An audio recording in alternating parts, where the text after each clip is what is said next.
Bumiyahe na patungong Bali, Indonesia si Pangulong Aquino.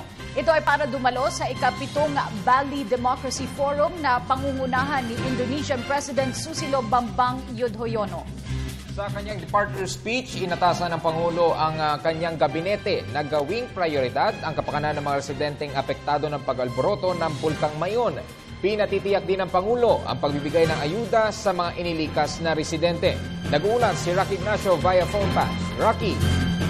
Yes, maraming salamat. Tumulak na nga si Pangulo Aquino sa Bali, Indonesia para dumalo sa Bali Democracy Forum na pinamumunuan ni Indonesian President Susilo Bambang Yudhoyono, ang kaibigan at supporter ng Pilipinas sa pagsisikap ng pamahalaan na maisulong ang peace process sa Mindanao, pati na rin ang mapayapang solusyon sa usapin ng maritime dispute.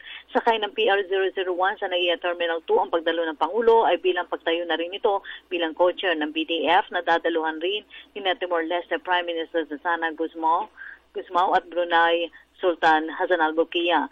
Ang BDF ay tao ng Intergovernmental Forum para sa pagpapalakas pa ng demokrasya sa Asia-Pasifiko. Ayon kay Pangulo Aquino, layunin nito ibayo pang mapalakas ang relasyong panlabas ng Pilipinas. Pinasalamatan rin ng Pangulo ang Indonesia dahil sa pagiging katuwang sa pagsusulong ng pambansang kabutihan. Sa kanyang pagdalo, tatanggapin ni Pangulo Aquino ang bintang Republic Indonesia Diploma o ang Star of the Republic of Indonesia. Ang mataas na parangal ay ginagawad sa natatanging kontribusyon ng isang individual sa larangan ng integrity, viability at greatness ng Indonesia. Ang Pangulo ang unang Pilipino na tatanggap ng naturang parangal.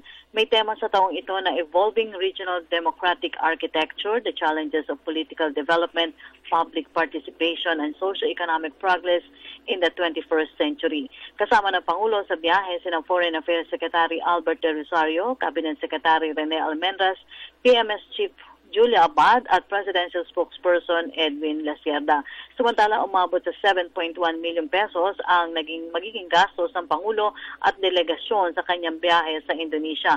Ayon kay Executive Secretary Paquito Ochoa, nakapaloob dito ang transportation expenses, accommodation, food, equipment at iba pang pangangailangan. Sa kanyang pag-alis, inatasan naman ng Pangulo sina DILG Secretary Mar Rojas at DSWD Secretary Ding Quezuluman na para sa sapat na kahandaan upang tugunan ang pangangailangan ng mga pamilyang maapektuhan ng posibleng pagputok ng Bulkang Mayon sa Albay. Nais ang Pangulo na proposisyon na ang mga agad na kailangan tulong para sa dagliang tulong sa mga maapektuhan. Nakatakda naman bumalik bukas ng gabi si Pangulong Aquino. At yan po ang ating pag-uulat.